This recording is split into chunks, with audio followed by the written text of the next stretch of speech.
Welcome to Guillermo's Cocina. I'm Guillermo, also known as Bill. Yes, I'm a gringo, sorry. But I cook great Mexican food, and this is one of the greatest salsas in the world. The Salsa Verde is one of my favorites. I did this a spicy version. It's not just a tomatillo salsa. This is next level stuff, and we're adding a few things in there to make it really, really, really yummy. If you want to know how to make a great salsa verde, this is the video you need to watch, because I'm going to show you how to make this. This isn't just for a dip or anything else. This pairs excellent with everything. Put this with some salmon, put it on a pork chop. You can put this enchiladas. Oh, don't get me started on enchilada pizza. Oh yeah, we're doing that, and we're using this sauce. So you're going to have to learn how to make this sauce if you want to learn the rest of these recipes. So I am going to show it to you right now. Let's get started making my spicy salsa verde.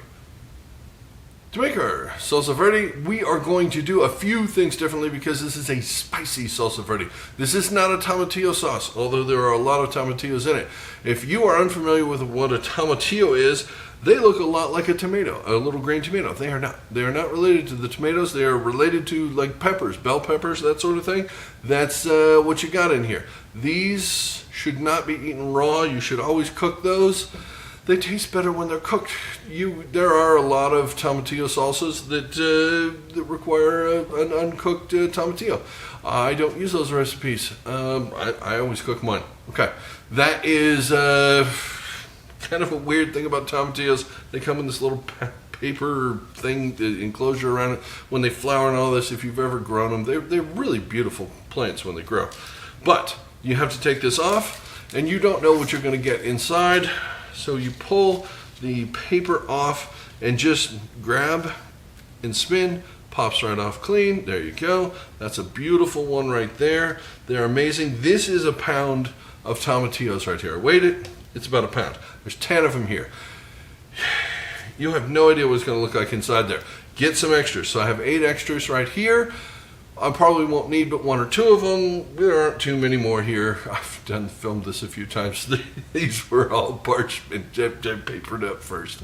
So anyways, that is basically tomatillos in a nutshell. I'm going to show you how to cook these. There's several different ways. We'll go over that in a second. But tomatillo 101, wash them because they're sticky, and then we cook them.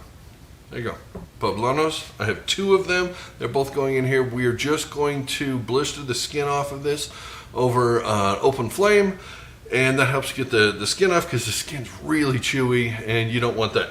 Jalapeños, because this is a spicy salsa verde, of course. Jalapeños are fantastic for that.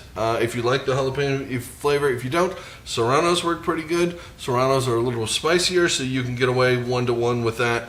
But always start with 1 and add more. You never know. This thing could be as mild as a bell pepper, or it could blow your head off. Jalapenos vary quite a bit, so always be careful. Start small. If you are at all averse to a heat, if you don't want any heat, don't put them in there. Poblanos have a little bit, almost none. They're a little bit spicier than a bell pepper, but it's really nothing. We have Anaheims here, which I may or may not be using. These are for another part of the recipe here, but I just wanted to show you. These things are incredible for flavor. They're kind of fruitier, have a neat flavor profile to that, but again, not spicy at all. This onion right here is a white onion because you only use white onion for Mexican food unless it specifies something else, and then use the thing it's specified, but generally the rule of thumb is a white onion. It's cleaner flavor, much more neutral, and it cooks up beautifully. We're going to cook this onion before it goes in here so it's nice and roasty and soft and beautiful. We'll get into that in a second. And garlic. You don't have to put garlic into a salsa verde, but you should. 3 cloves of garlic. Oh, we're going to cook that as well. You want to get that up to at least 140 degrees so that it releases all the acids and the compounds that really make it the astringent thing that people hate about garlic. Heat that up and it tastes fantastic. A little lime juice, a little cilantro, a little salt. This is going to turn into something. I have a special ingredient at the end. But first we got to cook all this stuff. So let's go over to the stove and do that. There are a few different ways to cook tomatillos. This is one of my favorites. I've got a 12-inch frying pan here. I've got some rough chopped white onion, whole onion. It's a smallish one. And I got 3 cloves of garlic that I smashed.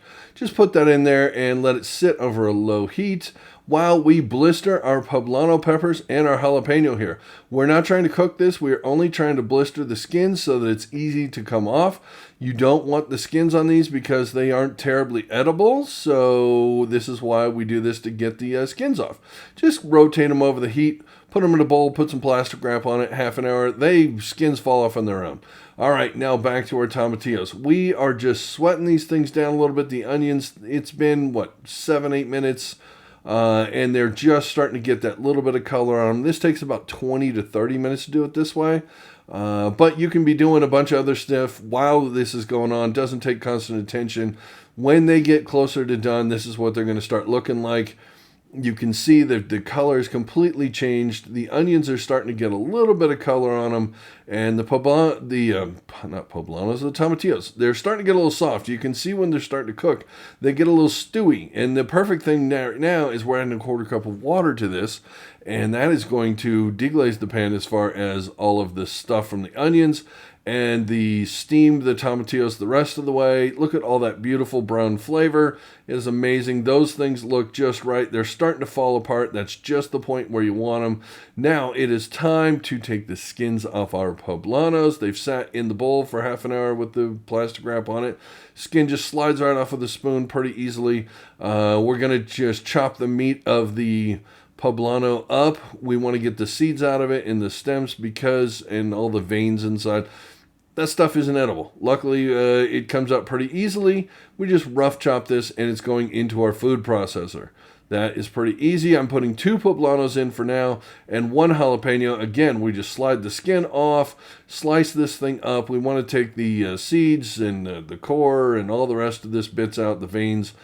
Because it's not edible, not because it's hot. That's kind of an old wives' tale. The jalapeno is hot, whether you leave the stuff in or not. You just can't eat the insides.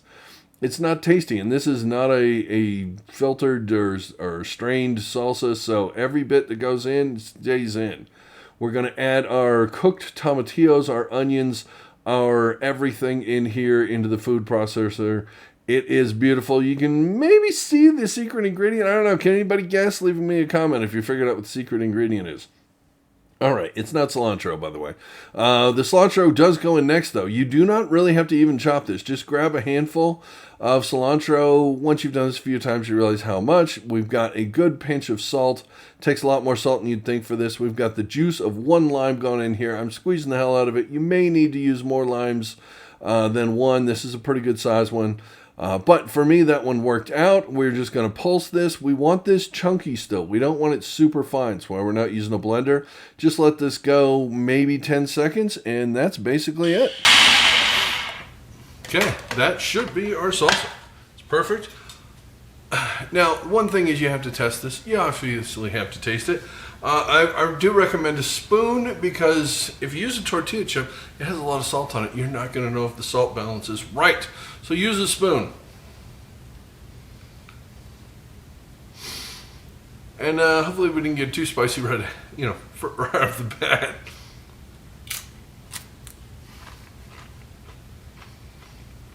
Oh yeah. I'm going to grab a spoon just to make sure it wasn't salt. Get the salt from the chip off my lips and out of my taste buds real quick. Thing people don't realize is that especially salt will linger on the tongue so much. So to get an accurate reading on where you're at, you really got to, drink some water or something like that. Cleanse your palate. All right, let's see what this tastes like.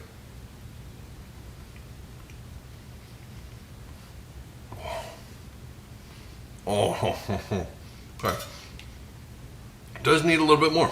It needs a little more salt. See, that's why you always test it that way. The other way's more fun, but you need a fair bit more salt. Okay. There's one other magic ingredient that you can put in this. This doesn't need it.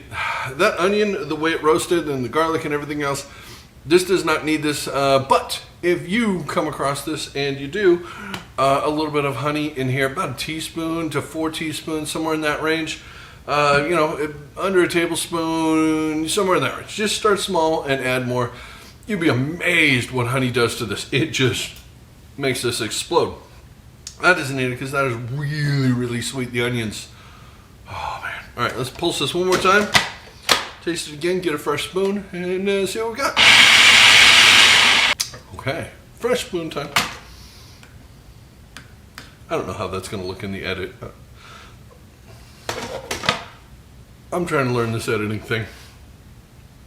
See how this tastes.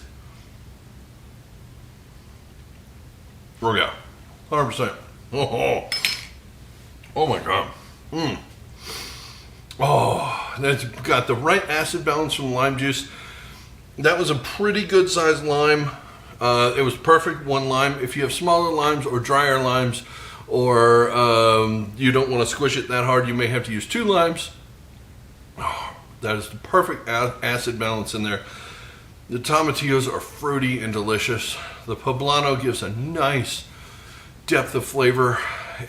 To me, I've said this many times before, there are 2 ways to think about heat and flavor, and that's heat is high and flavor is wide. This is high and wide. It's not overly spicy, but it's got that little kick on it. It's just dancing on the tongue a little bit, what you want. Most tomatillo salsas don't have that at all. It's just the fruity tomatillo flavor. This is my favorite salsa verde, and I'm glad I could share it with you because this is amazing. You have got to make this. So if you do, leave me a comment. Let me know how it turned out. If you learned something here, hopefully you'll come back, see another video. I'd love to have you. Till then, see you later.